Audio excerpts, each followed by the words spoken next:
So before I even get going here, I have to have you answer two questions. Have you played Chrono Trigger?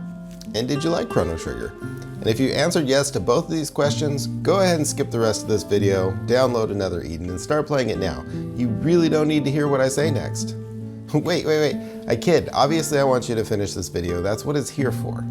So from the get-go, to help you understand, a couple of the people responsible for scenarios and music from Chrono Trigger are involved in this project. And if you've seen my video on the music of Final Fantasy Online, you know the importance of music to me, so this is a huge win. But as we travel through this, you'll see the similarities and straight-up transplants from Chrono Trigger. I will be honest, I downloaded this game about 4 months ago and out of curiosity started playing one night, super late, and I was turned off by the movement around the maps, so much so that I don't even think I got into my first combat. And it was a mistake. The movement around is a little different, but the more I played it, the more I realized it was very much like the movement around the maps in Chrono Trigger, though a little more linear, but structurally similar. Now that I'm used to it, I chalk up my bad experience to being truly tired. It's set up in such a way that most of the quests and even story quests can be finished in 15 to 20 minutes each, or less in some cases, which is perfect for a mobile game. And you can grind and explore till your heart is content or your battery runs out, and I usually do a little bit of both. A little disclaimer to get out of the way, there is real money to be spent in this game. The Chronos shards that you obtain from quests and achievements are used for two things, summoning characters and continuing if you die. Now I found that some boss fights, if you're not geared, leveled up, or have the proper group set up, you will die. And when this happens, you can continue the fight all healed up for 50 shards. And I've done this once so far at the end of chapter 12, but other times I just grind it out, get stronger, and retry. Now summoning a character costs 100 shards per character, or you can summon 10 for 1,000. So here's a little beginner's tip. You'll get group members from the story quests, and they will be sufficient. If you really feel the need to drop a summon or two, go ahead. But if you can wait, you should, until you have 1,000 shards to summon 10. And when you do this, you'll get 4-star characters guaranteed. Some of them will be 4 stars maxed out, others will be 4 stars with a 5th star to rank up to, and if you're really lucky, you can get a 5-star character. I have not yet, but the difference between a 3 and a 4-star character is huge. So really do yourself a favor and save up till you have 1,000 shards so you can guarantee yourself some 4-star characters. Second point to the summoning, if you summon a copy of something you already have, it gives your current version a permanent, immediate stat boost, so there's no worries there. Now you get shards every day, and by clicking into the shop, you can get another 10 shards free every so often. By chapter 13, I had summoned a handful of single summons, and twice I've done the 10 summons, so you'll get enough shards without purchasing them. On the same train of thought for characters, don't get too hung up on Aldo. He starts at 3 stars and can be ranked up to 4 stars, and at the point I am in the game, I've summoned 8 different 4-star characters, all of whom are better in almost every way than he is. Yes, he's the main protagonist in the story, but you don't have to have him in your group. Perhaps further in the story you can get him to 5 stars, and if that comes up I will, but right now he's just not worth keeping in the party and geared up. And back to the questing, there are plenty of side quests, enough to keep you busy, and if you run out, you'll find more after moving on with the main story.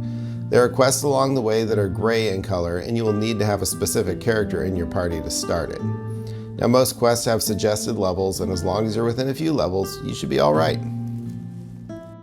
As you proceed through the story, you'll get to the Spacetime Rift, and if there's anything that directly connects Chrono Trigger, it is the Spacetime Rift. Now here there's different portals to the different timelines you visited, a tree to heal yourself and grab some food, a blacksmith, a NPC that ranks up your character levels, and a few other nifty little things that I don't want to spoil. There's also a daily dungeon grouping where you can go in and get high-level materials, sometimes some gear and loot. So as for materials, you'll find them scattered around the maps, in chests, and on enemies.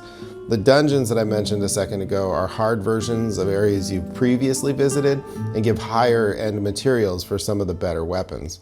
Now when you visit a blacksmith, he buys your excess materials for money, and once you've reached a certain threshold, you unlock new weapons and armor to buy. It's a decent system that keeps you regularly updating your gear just by playing. To keep ahead and have the best items, you'll need to do the dungeons, but they're fun anyway, so it's a win. And grindy, sure, but any Japanese RPG is. And speaking of JRPGs, anyone for some good old-fashioned random encounters and turn-based combat? I sure was. It's simple and sweet, and I'm not sure how much I can say about it. There's quite a few different classes with abilities and spells that complement each other, and having elemental buffs and debuffs that stack can really rack up some serious damage when used properly. Now you have a party of 6. There's 4 that are active in the front line and 2 resting in the back, and you can switch in and out anytime you need. The 2 resting in the back gain HP and MP each turn, and it makes it strategic as to when and who you swap. At a certain point you unlock a power-up meter, so to speak, that lets you unleash a flurry of attacks, and depending on your grouping and attacks you'll perform some powerful combos boosting your damage. You level up your characters in the normal way, but you'll find scrolls along the way as well to quickly give experience points to newly summoned guys, which is a blessing. Each level grants you AP, which you spend on your ability board to progress, updating your stats and unlocking skills. Now I talked about Aldo being a 3-star character before, and once he's unlocked his whole 3-star board, getting to the 4th star level, you need quite a bit of materials to unlock his 4th star board.